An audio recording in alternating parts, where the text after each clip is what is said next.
नमस्कार। डामर तंत्र रहस्य में आप सभी का हार्दिक स्वागत है। आज जो प्रयोग हम बताने जा रहे हैं ये बगलामुखी कल्प विधान का प्रयोग है।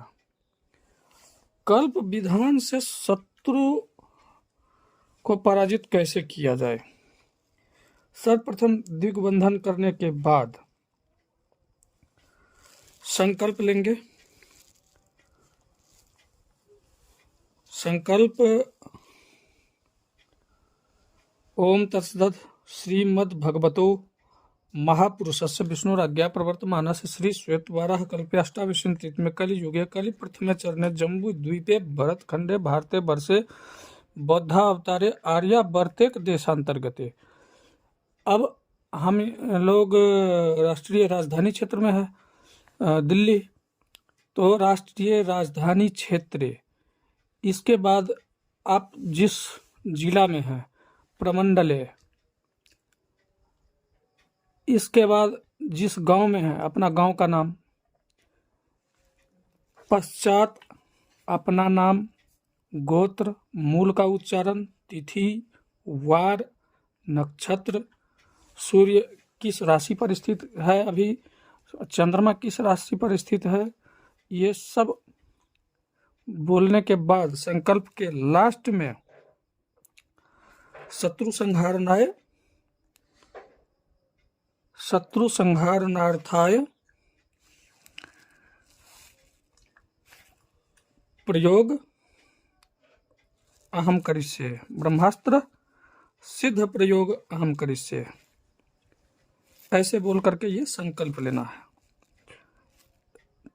इसके बाद विनियोग में ओम ऐं ह्लीं श्रीं ब्रह्मास्त्र सिद्ध प्रयोग अस्तोत्र मंत्रस्य भगवान नारद ऋषि अनुष्ठुप छंदः बगलामुखी देवता हलं बीजम इंग शक्ति लं कीलकं मम सर्वार्थ साधन। यहाँ मम सर्वार्थ साधन के जगह पर आप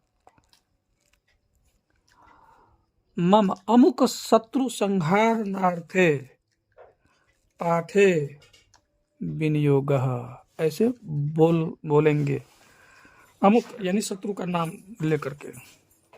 इसके बाद न्यास निश्चित रूप से कर लेंगे। जैसे यहाँ पर ये ओम भगवते नारदाय ऋषि नमः शिरसि, तो इस तरह से न्यास जो है निश्चित रूप से कर लेंगे। न्यास से ये हो जाता है कि अंग प्रत्यंग में वो देवता निवास करते हैं जिस। इसके बाद कर न्यास, हृदयादि न्यास, ये तीनों न्यास निश्चित रूप से अनिवार्य है। न्यास निश्चित रूप से कर लेने में अपना जो है भलाई है। इसके बाद बगलामुखी ध्यान मंत्र से माता को पुष्प अर्पित करके जो हम प्रयोग अभी बता रहे हैं ये जागृत किया हुआ यंत्र पर यह प्रयोग होगा। यंत्र आपका अगर जागृत किया हुआ है, प्राण प्रतिष्ठित यंत्र है, तो इसका रिजल्ट जो है ना 15 दिन में आएगा। 15 दिन में इसका परिणाम आएगा, क्योंकि बहुत सारे अभी नवंबर से लेकर जनवरी तक में हम अभी अनुष्ठान में लगे हुए हैं, तो लोगों का ही अनुष्ठान है जो एडवांस बुकिंग में है चल रहा। तो हमने कईयों का प्रयोग ऐसा किया है और 15 दिन में रिजल्ट देखा है इसका, जो मैं अपना अनुभव से बता रहा हूँ। और आप जो भी हमारे साधक हैं वो ये करके देखें। और क्योंकि ये खतरनाक प्रयोग है, हर किसी के लिए ठीक नहीं है। और मैं यहाँ से संकल्प लेता हूँ माता पीताम्बरा से कि मेरे द्वारा जो दीक्षित हैं वही ये प्रयोग सफल हो पाएंगे उन्हीं को, अन्यथा ये जो बाहर के साधक हैं उनको ये सफल नहीं होगा ये प्रयोग। या जो हमसे टेढ़े हैं उनका ये प्रयोग कोई काम नहीं करने वाला है। तो सौवर्णासं संस्थितां त्रिनयनां पीतां सुकोल्लासिनीं हेमाभाङ्गरुचिशशाङ्कमुकुटां सञ्चम्पक अस्त्रग्यूतां हस्तैर्मुद्गरपाश वज्ररत्नाः संबिभ्रतीं भूषणैः व्याप्तांगी बगलामुखी त्रिजगतां संगस्तंभनी चिंतयेत। इस ध्यान मंत्र के द्वारा माता पिताम्बरा को पुष्प अर्पित करेंगे।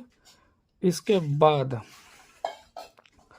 जो यहाँ पर आगे आदौ त्रिकोण देवता पूजयेत यहाँ पर है ना, यहाँ से प्रयोग शुरू हो जाएगा, यहाँ से प्रयोग शुरू हो जाएगा। अब ये करना क्या है, एक पात्र में थोड़ा सा 250 ग्राम तो लग जाएगा, और ये कम से कम 21 बार करना होगा, कम से कम रोज 21 बार ये करना होगा। ये ओम ऐं ह्लीं श्रीं क्रोधिन्यै स्वाहा पूजयामि नमः तर्पयामि। पूजयामि के जहाँ बोलेंगे पूजयामि, 2 फूल लौंग, फूल लगा होना चाहिए, छांट करके पहले से रख लेना होगा। फूल वाले लौंग लेकर के यंत्र पर चढ़ा देना है। और नमः तर्पयामि पर दारू, वो भी अगर शुद्ध महुए का मिल जाए तो अति उत्तम है, महुआ का दारू। अर्घा से लेकर के नमः तर्पयामि बोलते हुए यंत्र का अर्चन करते रहना है, तर्पण करते रहना है। अब हर एक मंत्र पर, अब यहाँ पर ओम ऐं ह्रीं श्रीं अस्तंभिन्यै स्वाहा पूजयामि नमः तर्पयामि ऐसे बोलते हुए, और सस्वर, ये भी नहीं कि चुपचाप कर रहे हैं, नहीं, इसका जो है ये हर एक मंत्र का सस्वर में बोलते हुए, और अगर शत्रु विनाश के लिए कर रहे हैं तो थोड़ा सा गुस्सा, क्रोध तो दिखाना ही होगा, तो क्रोध मुद्रा में आकर के जो है ये करेंगे। और अब यहाँ पर हम पूरा मंत्र ही बोल करके बता दे रहे हैं इसे। ओम ऐं ह्रीं श्रीं क्रोधिन्यै स्वाहा पूजयामि नमः तर्पयामि। ओम ऐं ह्रीं श्रीं सं अस्तंभिन्यै स्वाहा पूजयामि नमः तर्पयामि। हर एक पूजयामि पर 2 फूल वाला जोड़ा फूल लौंग, और हर एक तर्पयामि पर अर्घा से दारू, वो भी महुआ का शुद्ध दारू देना है यंत्र पर। और यंत्र निश्चित रूप से प्राण प्रतिष्ठित किया होना चाहिए, जागृत यंत्र होना चाहिए। हम बार बार इसलिए कह रहे हैं कि निष्फल हो जाता है पूजा। यंत्र अगर प्राण प्रतिष्ठित नहीं है, निष्फल हो जाएगा। तो हमारे साधक कहेंगे कि ये, हालांकि हमारे साधक को तो अभी तक नहीं आया ऐसा कोई भी शिकायत, लेकिन फिर भी समझा देना सही है। इस प्रकार से पूरा मंत्र जहाँ जहाँ पर पूजयामि नमः तर्पयामि है देते चले जाएंगे। और इसको ये लास्ट जो है पूजयामि नमः तर्पयामि, ये ओम ऐं ह्रीं श्रीं भाविकायै स्वाहा पूजयामि नमः तर्पयामि, तो यहाँ तक लास्ट है ना, बस केवल इसी का प्रयोग करना है। पाठ का तो हम बाद में बताएंगे, प्रयोग जो है केवल यहीं तक करना है, पूजयामि नमः तर्पयामि तक। और पाठ में आगे क्या करना है, कहाँ कहाँ क्या बोलना है, वो हम बाद में बताएंगे। तो यहाँ तक जो है 21 बार 21 आवृत्ति करना है। अगर 21 आवृत्ति रोज नहीं कर सकते तो कम से कम 11 आवृत्ति निश्चित रूप से रोज करें। और जिस शत्रु के नाम से ये किया जाएगा, मैंने जो अनुभव किया है इस चीज़ का, मैंने जो देखा है, मैं वो बता रहा हूँ। जिस अंग में अगर ये पकड़ ली एक बार तो उस अंग को सरवा करके छोड़ देती है, इसलिए बहुत घातक प्रयोग ये हो जाता है। तो ये हमेशा ध्यान रखें, किसी निर्दोष के ऊपर ना करें ऐसा प्रयोग। दूसरा नंबर, साधारण तुतु में अगर होता है किसी से तो इग्नोर करें, ना करें ये सब प्रयोग घातक, है ना। जहाँ तक क्षमा करना हो, संभव हो, तो निश्चित रूप से क्षमा कर दें। क्षमा करने से कोई छोटा नहीं हो जाता है, क्षमा कर दें। इसके बाद अगर कोई लड़ने के लिए आता है फिर तो कोई बात ही नहीं। अब यहाँ पर है इसका पाठ। यहाँ पाठ का मूल मंत्र है ओम ऐं ह्रीं श्रीं बगलामुखी सर्वदुष्टानां वश्यं कुरु कुरु क्लीं क्लीं ह्रीं हुं फट स्वाहा। ओम ह्लां बगलामुखी श्री बगलामुखी दुष्टान भिंदी भिंदी छिंदी छिंदी पर मंत्रान निवारय निवारय वीर चक्रं छेदय छेदय बृहस्पति मुखं स्तंभय स्तंभय।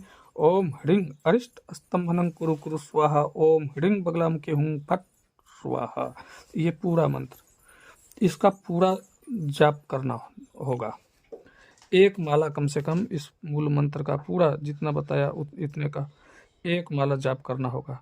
और इस पर भी प्रत्येक स्वाहा हुं फट स्वाहा बोल करके लौंग और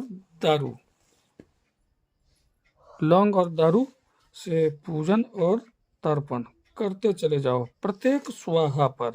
अब यहाँ आगे है, ये तो स्तोत्र है इसका।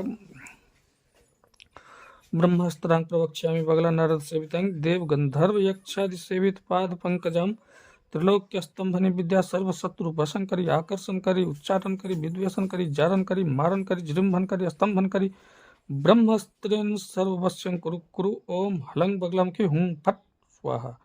इसका भी आप एक माला जाप कर सकते हैं, नहीं करते हैं तो भी कोई बात नहीं। आगे ये कम से कम जितने आवृत्ति का आपने ये प्रयोग किया है इधर पूजयामि नमः तर्पयामि में, आगे उतने ही जो है ये पाठ भी करना है। एक माला मूल मंत्र का जप निश्चित रूप से कर लेना है, इसके बाद उतने पाठ निश्चित रूप से करना है जितना आवृत्ति हमने उधर पीछे किया है। अब आगे यहाँ पर यह है कि कहीं कहीं पर शत्रु, तो वहाँ पर शत्रु का नाम ले लेना होगा, क्योंकि हम जिसके ऊपर हम कर रहे हैं ना, तो शत्रु का नाम अवश्य लेना है। अगर नाम सहित कर रहे हैं तो नाम निश्चित रूप से लेना है। जहाँ जहाँ अमुक आएगा पाठ में वहाँ वहाँ शत्रु का नाम। और वैसे अगर नहीं किसी पर्सनल किसी के नाम से अगर नहीं कर रहे हैं तो सर्व शत्रुनांग दृश्य सर्व शत्रुनांग इसमें आ जाता है। ग्रह भी हमारे शत्रु होते हैं। तो ग्रह गोचर नक्षत्र अगर कुछ भी उल्टा पुल्टा है जो कुंडली में अशुभ फल को दे रहा है तो उसका भी मुख स्तंभन हो जाएगा, माता को देख करके वो भी शांत हो जाएगा। तो इसलिए दृश्य अदृश्य सर्व शत्रुनांग बोल दें। वहाँ पर अमुक शत्रुनांग जहाँ भी होगा वहाँ पर सर्व शत्रुनांग या दृश्य अदृश्य सर्व शत्रुनांग ऐसे बोल दें, तो ये हो जाएगा। दोनों चीज़ें हमने यहाँ पर बता दिया है। ये प्रयोग हम बार बार कह रहे हैं कि निर्दोष व्यक्ति पर बिल्कुल नहीं करेंगे। अब यहाँ पर एक आ गया ओम ऐं ऐं ओम ह्लीं वरुणाय जलाधिपतये मकर वाहनाय श्वेत वर्णाय पाशहस्ताय सपरिवाराय एहि एहि मम विघ्नान् विभज्य विभज्य। ओम ह्लीं अमुकस्य। अब यहाँ आ गया ना अमुकस्य, अमुक के स्थान पर उस शत्रु का नाम ले लेना है। और अगर आप नहीं जानते कि हमारा शत्रु कौन है, वैसे ही कर रहे हैं, तो यहाँ पर अब अमुकस्य के जगह पर सर्वशत्रुनां मुखं स्तंभय स्तंभय। ओम ह्लीं फिर सर्वशत्रुनां मुखं भेदय भेदय। ओम ह्लीं वश्यं कुरु कुरु। ओम हलं बगलं की हुं फट स्वाहा। इस तरह से और जहाँ जहाँ स्वाहा है लौंग से पूजन और दारू, एक अर्घा दारू निश्चित रूप से चढ़ाते चले जाएं यंत्र पर। ये करें 15 दिन करके देखो ना। अमावस्या या कृष्ण पक्ष की अष्टमी से करके इसको देखो। ये बहुत ही तगड़ा प्रयोग है। शत्रु निश्चित रूप से पराजित होगा, निश्चित रूप से। यहाँ देखा कि एक के पैर में ऐसा हो गया था जैसे वो गलने लगा था, पैर ही पूरा गलने लगा था, ऐसा विचित्र जो है सो हुआ था। फिर माता ने दंड तो दे दी बहुत भयानक, लेकिन बाद में जैसे जैसे जैसे जैसे उसका स्थिति देख करके उस को मन में द्रवित हुआ कि भाई इतना दंड तो नहीं मिलना चाहिए था। जो दंड दिया था उसको भी ऐसा लगने लगा कि भाई ऐसा भयानक दंड तो नहीं मिलना चाहिए था, बहुत कष्ट में है अगला। दया भाव आ गया ना, जैसे दया भाव आया वो धीरे धीरे धीरे धीरे ठीक होना शुरू हो गया। तो ये भी हमने देखा है। इसलिए दया भाव रखें, अच्छी बात है। लेकिन जो दंड का अधिकारी है, जो बिल्कुल सठ है, सठे साठ्यम समाचरित, जो सठ है उसको तो दंड मिलना ही चाहिए। सठे साठ्यम समाचरित हमारे यहाँ शास्त्र भी कहता है कि सठ के साथ सठता से पेश आओ, ठीक ना, तो वो तो होना ही चाहिए। और हवन सामग्री यहाँ पर हम आपको बता दे रहे हैं।